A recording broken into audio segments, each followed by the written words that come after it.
Hi, welcome back. Next week, we're going to talk about Jesus of Nazareth, his ministry, his message.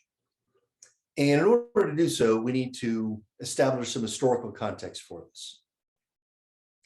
Jesus of Nazareth is arguably the most influential person who ever lived in human history. And that is not a faith statement at all. That is an historian's observation. Jesus of Nazareth, whoever he was, inspired the religion of Christianity. Even in his very short life, his followers, inspired by him, would create a religion that, against all odds, would eventually dominate the Roman Empire. It would be the last religion standing at the end of antiquity in the Western world. It would dominate life and thought and art through the medieval period and be the shaping influence of Western civilization, which, for better or for worse, in modern times became the dominant civilization on the globe. So just looking at the evidence on the ground by historical, logical connections, no single life more shaped human history than that of Jesus. And for that reason alone, we should want to know something about him. So setting aside completely any faith-based positions, we want to look at what we can know rationally through evidence. And unfortunately, when it comes to direct historical evidence for Jesus, what we have is nothing. Jesus, to our knowledge, never wrote himself. His followers were not writing at the time he was alive. They only began writing a few decades after his death. And the outside Roman world, although they had lots of historians and writers, didn't seem to take any notice of this Nazarene who was performing miracles in this backwater Roman province of Palestine. So we have no direct evidence. What we have is the tradition that emerged. We have evidence of what happened leading up to his time out of the Jewish world. We have evidence from after his time, looking back at him. And from these various directions, we have to sort of triangulate in on the time of Jesus himself and try to make sense out of his times and his life and how he fit into his world. So today is a little background lecture on that material so that we're then prepared to come in and talk about his message as presented in the Gospels in his sermons. Okay. So when we left off with the Jews, they were in Babylonian captivity. The Babylonian Empire had conquered the southern kingdom. They destroyed Jerusalem, burned down the Temple of Solomon, and dragged off parts of the Jews to Babylon in Babylonian captivity. And they were so freaked out at the culture shock of where they were, they decided to preserve their culture by writing it all down. Now, Babylonian captivity did not last forever. It started around 586, 587. By around 520, there was a major political power shakeup, and the new powers that be decided, let the Jews go home if they want. And so they started to go home. They didn't all go at once. Again, I warn you against the sort of childlike notion that the Bible describes what all the Jews were doing all the time. They weren't all huddled together, going into Egypt under Joseph and leaving under Moses and going into Babylonian captivity. There's Hebrews all over the place doing different things. Right? The Bible selects a series of stories and creates a narrative out of it, but it doesn't cover what all of them were doing.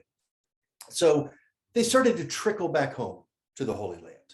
And it took several centuries. In the 4th century, 150, almost 200 years after captivity began, there's still Jews that are now trickling home. Some of them probably stayed there and were absorbed into the melting pot. The codification of the Hebrew Bible probably took a couple of centuries to really come together. And there are later books of material that hadn't happened yet that get added to it afterwards. But the bulk of it, the Torah, the major books, are put together during Babylonian captivity. Now, what we have then is the codification of the Hebrew Bible, the end of Babylonian captivity, and at some point the Jews go back to the Holy Land with the now written version of their culture tucked under their arm. There was probably some conflict in getting those who had stayed in Israel to accept this new written codification, but obviously a book is valuable. I mean, think about it. How many Parthians do you know today? How many Kassites do you know?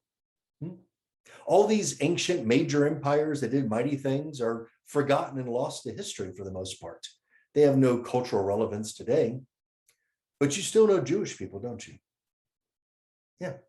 Without a homeland, without a kingdom, without a king, without a temple for over 2,000 years, the Jews have survived and persisted as a cultural identity to modern times because of that book they wrote. That's the power of a good book. So they accepted this book. It became part of their culture. It became the center of their religious and cultural identity. Now, the problem, though, is that this book freezes in time their religious ideas, their beliefs at the time it was written down. But ideas and beliefs continue to evolve and change. And so new things have emerged that don't get put into the 5 books of Moses, that don't get put into the official canon. So by the time of Jesus, new ideas have emerged. So that's what we're looking at here, is what happened between the codification of the Bible and the life of Jesus. There's about 500 years or so in between there, in which things have changed that are not very well documented. So we've got to look at what evidence that we have. So what new ideas have emerged? First of all, the Hebrews went back and then they get conquered again. Okay, the Babylonians are gone, then it's the Persian Empire. Then the Greeks come in under Alexander the Great. Then the Romans are going to come in and conquer them, and that'll be the situation in the time of Jesus. Now, when Alexander the Great, in his very short and amazing life, goes and conquers most of the known world and then dies very young, we call this period the Hellenization of the ancient world. Hellenization means the Greekification of the ancient world. The ancient Greeks did not call themselves Greeks. They called themselves Hellenes. Their country, their culture was called Hellas. So Hellenization means spreading Greek ideas outwards, and also a lot of exotic ideas came back into the Mediterranean. And it's curious that one of these ideas maybe was the idea of an afterlife. Now remember, the Hebrew Bible does not promise you an afterlife in heaven living with God, nor does it threaten you with going to hell and being punished for eternity. As we saw in the book of Job, all Hebrews, good, bad, and mediocre, when they die, go to Sheol, the dark, dusty underworld. It's a whole lot like Hades in Greek mythology. It's just the inevitable end of all life.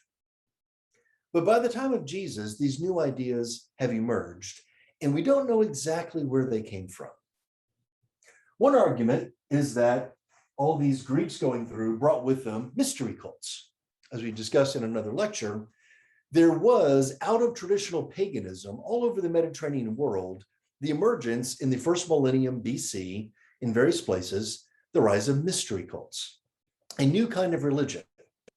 Traditional paganism was simply about harnessing the goodwill of the gods in their favor so that your crops grow and you prosper and your life goes well. And that was it. That was all you had to look forward to. Mystery cults bring in the idea of religion the way we think about it today, that you take a God as your guide in this life. You live by moral rules that this God provides. And at the end, when you die physically, your spirit goes to a better afterlife where you get to live in the presence of your God for eternity, which is how we think about religion today. So we see it emerge in the Greeks with the Eleusinian mysteries, the worship of Demeter and Dionysus, in the Egyptian world with Isis and Horus, with the Kybalians in Persia, and with Mithraism, which became very popular in the Roman Empire. And a dozen others or so that are less well known, and probably a lot that are forgotten in history. So did the Greeks bring this idea of an afterlife to the Jewish world? Maybe, we don't know. It could have also simply emerged spontaneously, because it did in other places. Maybe the Jews had the same kind of insights about, why does our life come to an end? If crops can regrow and come to life again in the springtime, maybe we can too. It's hard to know. There is one really curious passage in the Hebrew Bible that makes a reference to this. It's in the book of Ecclesiastes. This is one of my favorite books in the Hebrew Bible. One of my favorite things to teach is Ecclesiastes. It's one of the wisdom books. It's basically a philosophical text.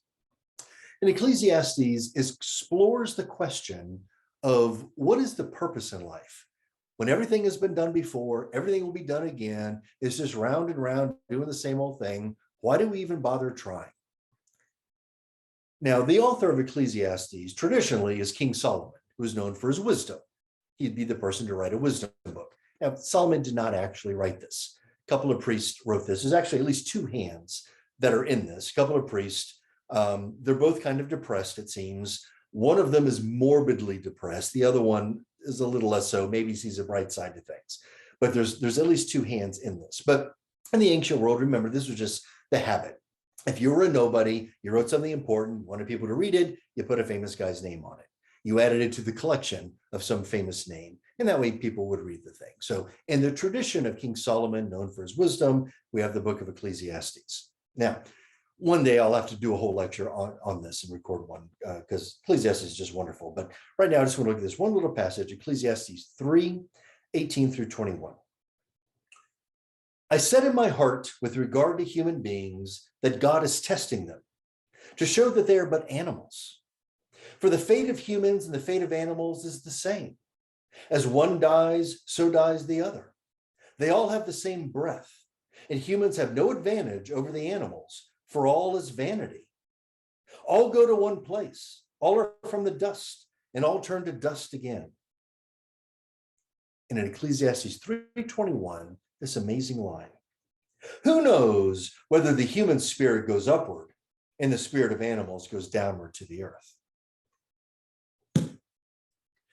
Now that is the earliest reference in the Hebrew Bible of the concept that human spirits are special and different from the animals, that they go upwards to some better place, and it's just spirit of animals that goes down into Sheol, into the earth. Now, the author who writes that does not himself believe it. When he says, who knows, he's rejecting the idea. He's still with the old idea that all life from God, all breath from God returns to the earth at the end of your life. The same idea we saw in the book of Job. All there is Sheol, the inevitable end of things. So he doesn't believe it, but he has heard of the idea. Somebody in his world is talking about this newfangled notion of human spirits having a special reward. He might be rejecting it, but the idea exists at the time that he's writing. If we knew when Ecclesiastes was written, that would be super valuable. We would have a definite beginning point for when the concept of heaven has entered somewhere into Jewish culture. But we don't know when it was written. Scholars vary from the 7th to the 4th century or so BC, from before Babylonian captivity to well into the classical age. So that does us no good whatsoever. All we know is that at some point, after the codification of the majority of the Hebrew Bible, Moses, remember, does not say you're going to heaven or you're going to be punished in hell. It's all just Sheol, traditionally. But somewhere from that time forward, the concept has entered their world. Remember, when Jesus talks about, there are many mansions in my Father's house, and the idea of going to heaven, he's not springing a new idea on his audience. They've heard of this idea before. The outstanding question is, how do you get there? Because Moses didn't explain it, so how do you know? And that's where the debate is going to be. But the idea is pretty prevalent, actually, by the time of Jesus, right? So that's one big idea, one new thing that has emerged since the codification of the Bible that is present in the context of when Jesus lived. Second thing, anxiety over the covenant promise. The Jews, by the time of Jesus, are looking back on 1,000 years of their history. And the big question on their minds is, what the hell happened? We have this covenant promise. We were going to obey Yahweh. He was going to make us a mighty nation. We briefly had that under kings like David, when we had an empire that was starting to expand, but it didn't last very long. And then they get conquered by all of these empires, one after another. And the Hebrews are looking back and realizing that they have spent most of the last millennium under foreign domination. Why? Could it be that Yahweh is not powerful enough to fulfill his promise? No, nobody's going there. It's got to be our fault. We must not be worthy of it. We're not being loyal enough. We're not sacrificing enough. We're not sticking to the covenant promise. We're not following the commandments enough. They always blame themselves. Okay. The Lord giveth, the Lord taketh away. We've got to be worthy of his gifts. So this brings us to some of the books of the later prophets. Okay. Now, prophets. For you, the word prophet probably brings to mind the idea of prophesying, of foretelling the future. That is one minor activity that prophets might engage in, but it's not the major thing that they do. The word prophet is a Jewish term, and it means literally one who speaks for another. The situation typically is this. If you are living in a town and everything is going wrong, and the crops are failing and the animals are dying, and obviously God is mad at you, and you've got to get some insight on what God wants you to do to fix things, you got a problem. Because obviously your town's full of sin. And as you may remember from Sunday school, God does not allow sin in his presence. So God won't get close to you to tell you what the problem is. So how do you find an answer? You take the holiest guy you have and you send him out to the wilderness, away from the sinful town. And he will fast and pray and cleanse himself spiritually. And then Yahweh will talk to him in the wilderness. And then he walks back into town and tells everybody what God had to say. Okay, so these are prophets, one who speaks for another, typically speaking on behalf of God. All right, so the Hebrew Bible has many books of the prophetical authors who commune with God and come back and give you moral messages. And these are obviously the spiritual, more advanced thinkers among them, if this is the role that they're going to play in their culture. Now remember, back in Leviticus, Yahweh had arranged a system of atoning for your sins. Remember, back in these early days, when you did a crime, you did something bad, it physically marked you, it tainted you with sin. You can't see it, but God can see it. And he doesn't want to be near that stuff. And you've got to wash that sin off of you. The only way to wash it off is with God's power. But again, God doesn't want to be near you because you've been sinning. So you have to access God's power in some roundabout way so that you can wash the sin off of you. And what's the easiest way around you to find some of God's power available to make use of? It's in the lifeblood of animals. Remember, God gives the gift of life. He breathed life into Adam. He breathes life into all people and all animals. That's one of the major reasons that Hebrews sacrifice animals. Everybody sacrificed animals in the ancient world. It was largely to show gratitude for the gift of life. But the Hebrews have this other kind of special reason. They needed the living lifeblood of animals because it had God's power in it to wash off the taint of their sins. So the opening books of Leviticus are all about that. If you commit this sin, you take a goat. Smaller sin takes a turtle dove. There's like this sliding scale of how potent an animal and its blood that you need to wash off whatever sin it is that you have committed. That's just how it worked. That's how you worship the gods in the ancient world, right? Well, they've been stabbing goats and cows and slopping warm, frothy blood around for centuries now, and still they don't seem to have washed the sin off of them. Yahweh still seems angry at them. How do we fix this problem? So some of the later prophets will address this issue. I refer you now to just a couple of short passages because this stuff is hard to read. It's all Bronze Age poetry. But I refer to you a couple of short, brief passages you can look up in your own Bibles from Amos and from Micah. Starting in Amos 5, verses 21 through 24. This is Amos talking, but it's God's words coming out of his mouth. I despise your religious festivals. Your assemblies are a stench to me. Even though you offer me burnt offerings and grain offerings, I will not accept them. Though you bring choice fellowship offerings, I'll have no regard for them. Away with the noise of your songs. I will not listen to the music of your harps. But let justice roll on like a river, and righteousness like a never-failing stream. Okay, so all this talk about I hate your religious festivals. I don't want to hear all this, music from your, instruments and all this. I mean, that's what he told them to do in Leviticus. Now he says you don't want it. What he does want is righteousness and justice. The prophet Micah chimes in on the same subject. With what shall I come before the Lord and bow down before the exalted God? Shall I come before him with burnt offerings, with calves a year old? Will the Lord be pleased with thousands of rams, 10,000 rivers of olive oil? Shall I offer my firstborn for my transgression, the fruit of my body for the sin of my soul?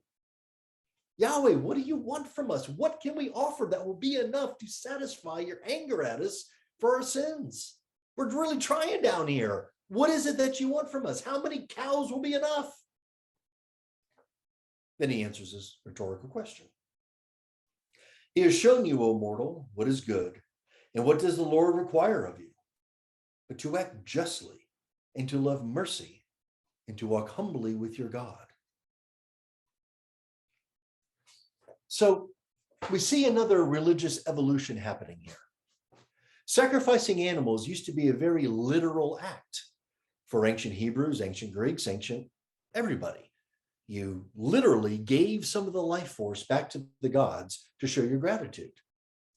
But now, no matter how many animals you're stabbing and bleeding and how much warm, frothy blood you're slopping up on the stone altars, it doesn't seem to be enough. And at some point, the more advanced religious thinkers among them begin to wonder, maybe we're missing the point. Maybe it's not just stabbing a cow that matters. Maybe God doesn't want our goat. Maybe the sacrifice of the animal is meant to signify something deeper, justice and mercy and righteousness and humility. Maybe simply the act is supposed to be an indication of an internal transformation. And both of these ideas, this changing meaning of how you worship, what it means to sacrifice, what it means to be religious, and this evolving concept of a soul living an ethical life to earn your way to an afterlife, to live in the presence of your God, this chimes in very nicely with what is going on all around the Mediterranean world. The Greeks and the Romans, the Egyptians, everybody seems to be evolving mystery cults and more advanced religious concepts about what it means to be religious. It's not just the ritual activities anymore, it's the internal transformation that begins to matter. So the same things we see happening in the Greek world, we see happening in the Jewish world as well. It seems to be happening all over the place. Maybe it's just that society was evolving and advancing, and a lot of people are spontaneously coming to these new insights about what it means to be religious. It's not rituals, it's about internal transformation. So that's all of what we know, like leading up to the time of Jesus. The ideas of heaven are in the air. The ideas of being religious as an internal reality is very much on the lips of the advanced thinkers. And Jesus certainly would have come off to his audience as someone like these prophets, as somebody that is knowledgeable of all the detailed literal rituals of the laws of Moses, but is talking about them in a new way. Okay? Then there is after the time of Jesus. And for that, we have one singular source that sheds a whole lot of light on what's going on in the Jewish world. And that is a Jew named Flavius Josephus, who became a fully Romanized citizen. He may have been one of the rare, maybe only survivor of Masada. That's still debated. But what he is a Jewish apologist writing for a Roman audience. The word apologist does not mean what it means today, like the apology of Socrates doesn't mean they're saying they're sorry. Apology means to explain. So Josephus is somebody who wrote about Jewish history and Jewish culture to explain it to the Romans, because the Romans thought the Jews were interesting, but kind of weird. They didn't get why they didn't make statues to their God and why they didn't eat pork and why they have all these weird rules, but they knew they were a very ancient culture.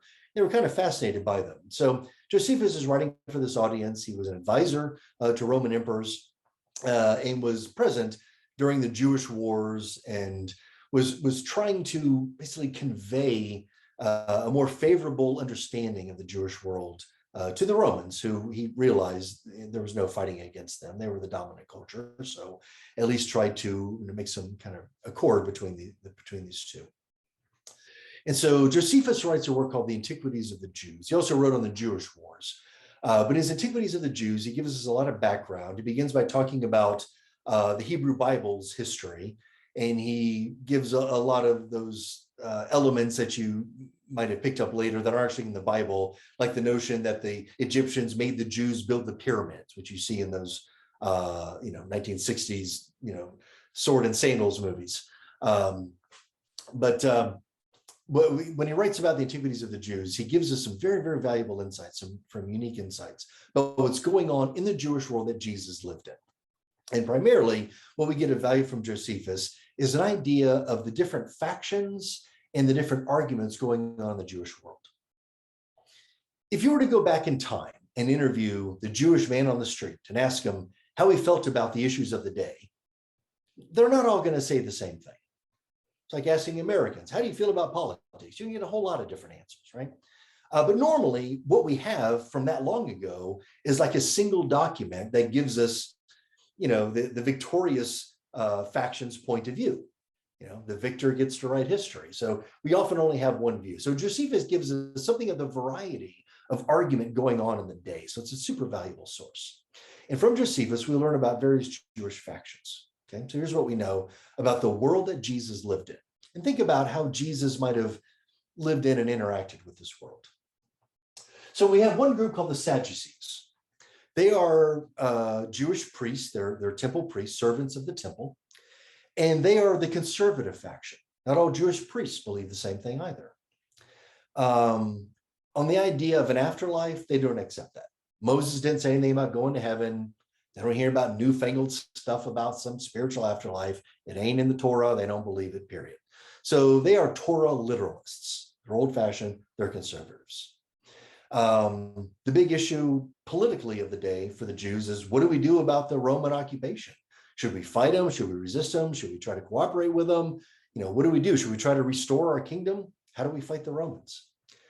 And the Sadducees don't really have much of an answer to that as well. So they're basically the old-fashioned group.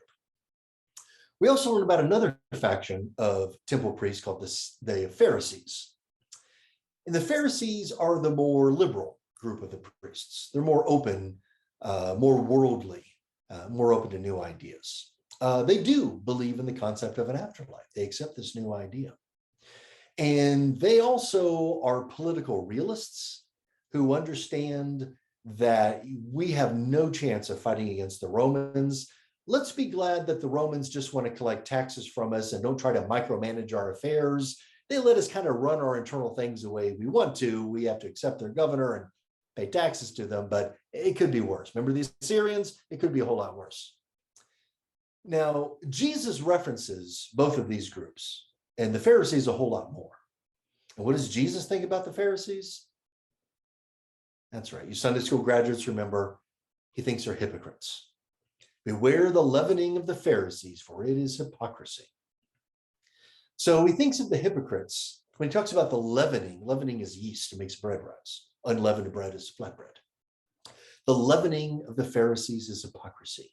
He thinks of the Pharisees as being all puffed up and proud of the fact that they know Mosaic law backwards and forwards, and they serve the temple, and they're very special and important, but that they don't get the real point of it all. They're a bunch of hypocrites. Now, he will also reference the Pharisees in a larger phrase referencing the scribes and the Pharisees. Now, what do scribes do for a living? Scribes scribble. They write, they're literate. And remember, that's still a pretty rare activity in the ancient world.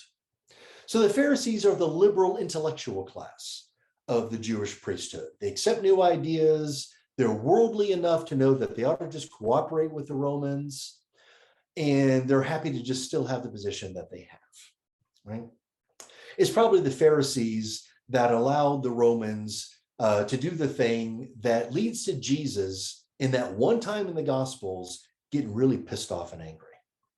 They allow the money changers to set up their tables in the temple.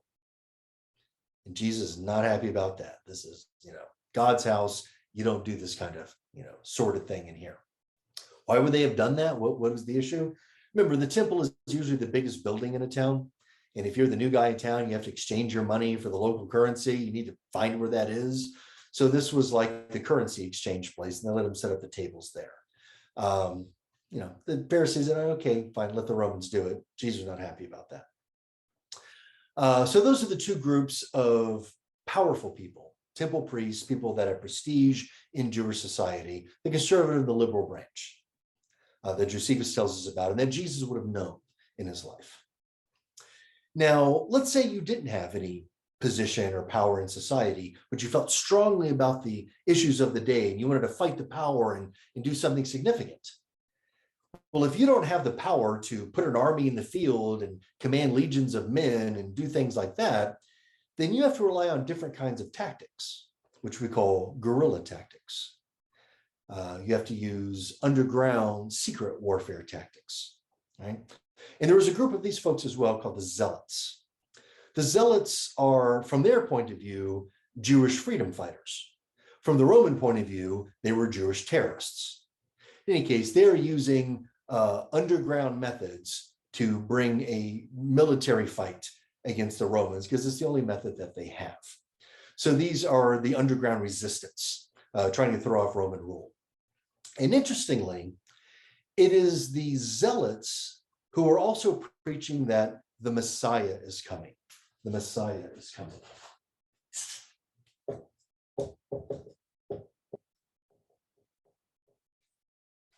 For you, the word Messiah invokes images of Easter time and the ideas of Savior and Lamb of God and Messenger of God, that kind of thing. The word Messiah is a Jewish term that literally means anointed one, someone who is anointed with oil.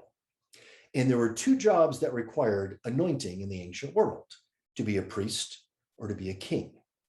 This is the public ceremony that shows illiterate people that can't read a document that God has chosen this person for this position.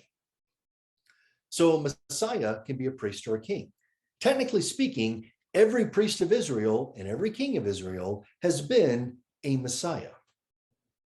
Now, when the Zealots say that the Messiah is coming, they don't mean a Jesus type. They don't mean the Lamb of God here to teach us to turn the other cheek. They're thinking about somebody from their history with a sword in his hand and God at his back to galvanize the people and lead them in a rebellion to overthrow the Romans and reestablish the kingdom. So who is the historical prototype of Messiah that they have in mind? Exactly, King David. The Zealots are waiting for the new King David to come along and throw off Roman rule and lead them in this rebellion. But a Messiah can also be a prophet, a priest, a religious person. And when the followers of Jesus start referring to him as a Messiah, this may well have been what got him into trouble. And this is, in fact, one of our most valuable clues as to what led to the crucifixion. This always puzzled me as a kid. Why would the Romans crucify a nice guy like Jesus? All he did was, talk about doing good deeds and helping each other out, and he was kind to poor and suffering people. Why would the Romans care and want to crucify such a person? Well, if you're the Roman governor of Judea, and you know that those guerrilla warrior assassins who've been, hounding your officers are talking about a Messiah coming to lead them in a rebellion, and then you see this guy talking to a large crowd of people who are calling him a Messiah. If you're the Roman governor of Judea, do you know the difference between different kinds of Messiahs? Do you care? No. All you want to do is identify any possible threat to your rulership and get rid of them. And this is probably what happened to Jesus. Events spun out of control. He got caught up in it. He got implicated in things that were not really what he was about. And he was killed the way that the Romans kill people that are threats to the state, or the way they kill rebellious slaves. They crucified them. And the clue is that when you see paintings, artistic renderings of the crucifixion of Jesus, there's often a little scroll over the top of the cross that has the letters INRI on it. And that is Latin for Jesu Nazarense Rex Judeorum, Jesus of Nazareth, King of the Jews. When the Romans crucified somebody, they put what their crime was over the cross because it was a public execution. It was a warning to other people not to do what this person did, or this will happen to you. And so if the Romans crucified Jesus for declaring himself the King of the Jews, which wasn't really what his ministry was about, that ties us back into the language of the Zealots and gives us our most valuable and our closest clue to his actual lifetime of what might have happened to him that led to his death. And this tradition of being killed for being King of the Jews is one of the earliest traditions there is. It goes right back to the origins of this. So that takes us in pretty close. Right? There's one more group as well. Let's say you were somebody who felt very strongly about the issues of your day. You're not a priest or a powerful person that could, gather, large groups of people, and you're not really a stabby terrorist, murdering kind of guy. You're more of a pacifist. But you can't just go along and live in society like everybody else does and ignore it, because religion matters to you. How are you going to live a genuine life? Society is full of hypocrites. The priesthood, forget them. You don't really want to be involved in violence. You just want to live in a genuine way.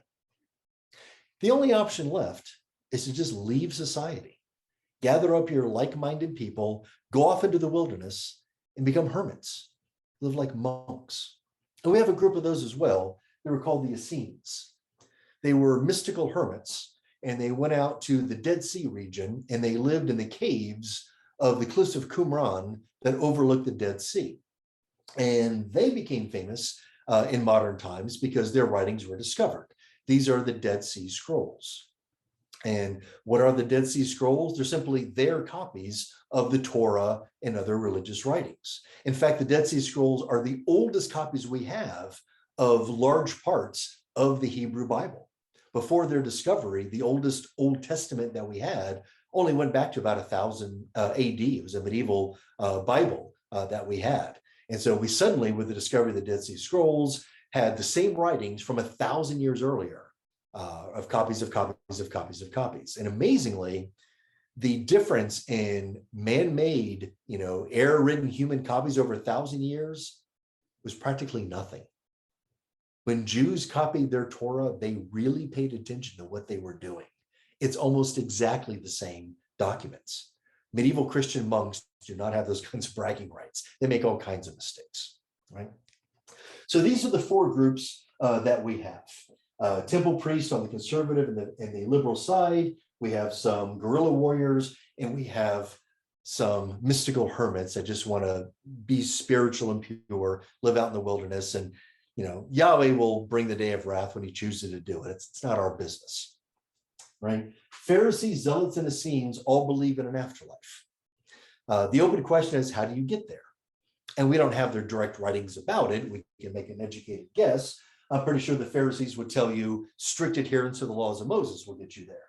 The Zealots, like all freedom fighter warrior types, would say that, dying for the true faith is going to get you there. And for the Essenes, probably living by ritual purity would be the thing that would get you there. Now, this is the world that Jesus lived in. We know nothing directly, really, about Jesus or his life. The Gospels are mostly about his ministry, the last year and a half or so of his life. Two of the Gospels, Matthew and Luke, have nativity stories, which are honestly some literary decoration. They're not in Mark, the oldest of the Gospels, and they differ from each other. The only other early account is a story in Luke, where Jesus is 12 years old, he gets lost in town, and they find him, and he's giving a lecture to all the priests who are amazed at his wisdom. That's a very unlikely story as well. We don't really know anything about his life or his upbringing. And you have to remember that when the ancients wrote the biographies of great and famous men, there was an expectation of miraculous things at their birth and childhood stories showing their future greatness. That was just part of the literary genre that they were writing in. And so those end up there, but they're not in Mark's gospel, which is probably the earliest and most reliable of the historical memories of Jesus, but still written 30 years or so after his death. What else can we know about Jesus?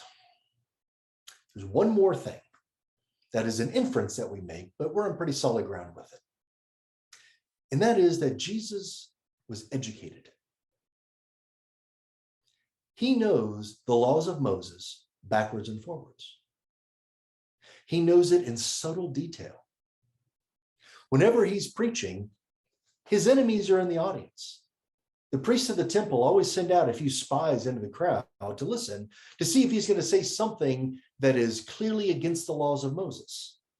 Because once that happens, you get dragged down to the temple, they have a very hasty trial, you have committed heresy against the laws of Moses, and before the sun goes down, you will be stoned to death. And Jesus always sees their traps coming. They'll come and ask him things should people be working on the Sabbath? Now, he can either say, well, no, they shouldn't, and support the law of Moses and betray his own people that are maybe doing something on the Sabbath, or support his own people and back them up and then betray the laws of Moses. They're setting up these catch-22 traps for him. He always sees their traps coming. And he'll say, the Sabbath was made for man, not man for the Sabbath. This sort of non-committal answer that dispels the question without firmly taking a side. He's always very clever in how he does this. And he could not do this if he had not studied the laws of Moses. He studied the Torah. He knows it well. When the woman was taken in adultery and they were going to stone her to death, they say, Jesus, shouldn't she be stoned to death? Again, turn on your own followers there, turn on the people that are your fans, or side with Moses, another no-win situation. And what is his famous response? You who are without sin, you throw the first stone. It's brilliant. He was smart and he was educated. Now, traditionally, what did Jesus do for a living? You might see people's bumper stickers, my boss is a Jewish carpenter. Joseph was by tradition a carpenter, and typically you would raise your sons or stepsons in the family business. But nowhere in the Gospels is Jesus ever depicted practicing carpentry. He's never shown doing that, but he's very often depicted knowledgeable of the laws of Moses and very smart, very clever in how to talk about it, how to apply it, and how to evade the traps that the priests of the temple are trying to lay for him. So he studied. Somewhere Jesus studied. And that's the only other clue that we can add to this. Now, as a purely theoretical and interesting exercise, we might wonder, was Jesus part of any of these factions? Could he have been a member of any of these groups? The Sadducees are well-educated. He's well-educated. Could he have been a Sadducee? Probably not. I mean, these folks don't even believe in an afterlife. Jesus clearly does. He's probably not a Sadducee. Could he have been a Zealot? Zealots are, talking about Messiah and stuff. But no, Jesus isn't really a, stabby, terrorist kind of a guy. Don't think they really fit. That's not his vibe. Could he have been an Essene? Maybe. They're well-educated. They're mystics. They're ascetics. Maybe he was an Essene who had studied and meditated and gotten enlightened, and then decided, we can't just sit here, contemplating our navels here. We got to bring this message to the people. And so maybe he left the caves of Qumran, went back into town and began preaching. And all the Gospels begin with Jesus coming out of the wilderness after his 40 days and 40 nights of fasting and beginning a ministry. If you saw somebody coming from the caves of Qumran, having been a hermit out there for a while, he'd have looked pretty haggard. He would have looked that way. So it kind of geographically fits. And they have the same kind of mystical, notions about things that Jesus talks about. So that jives together. Now, that's a possibility. I skipped one, the Pharisees. It doesn't seem like Jesus could have been a Pharisee, right? He doesn't like those guys at all. He calls them hypocrites all the time. But there seems to be some bad blood between Jesus and the Pharisees specifically. Like they have a history together. Is it possible that Jesus had been a Pharisee, had been training to be a temple priest, had studied, and then had come to this realization that the Pharisees were hypocrites? They might be knowledgeable of the law, but they don't really follow it. They don't really get the real heart of the matter. Maybe he had a falling out with them, a bad break with them. And maybe that's why there's so much animosity between him and this group. It's like if you'd worked at some restaurant and you'd always loved working at this restaurant, told your friends, yeah, come on in, we have great drink specials, great, happy hour special stuff, come on in. And you just, love working at this restaurant. And then you get some new manager who's a jerk and he cuts your hours and makes your life miserable, and you finally quit or get fired. And then all you want to do is tell all your friends about how awful that restaurant. Don't ever go there. Don't ever go there. Right? Maybe it's something like that. It would explain his education. It would explain how well he knows all the Pharisees' tricks and all their little rhetorical traps, how he's able to evade them so well, and why there's this bad blood between them. So maybe he was an ex-Pharisee that saw higher truth. Or maybe he was an Essene that had a realization that he thought he needed to bring to the people. Or maybe he belonged to some other group totally lost to history. We simply don't know. These are just theoretical things to ponder. But somehow or another, Jesus of Nazareth was educated. He achieved a kind of an enlightenment that he felt he needed to share with the world. He had a very short ministry in which he gathered a small following and then apparently got caught up in events that spun out of control and went to a lamentable early death. So this is what we know about the world in which Jesus lived. And when we talk about his ministry, this is the context we need to see it in. And that will be the Jesus of history. Now, after his death and his resurrection accounts, that is going to spawn a completely different chapter, the chapter called Christianity.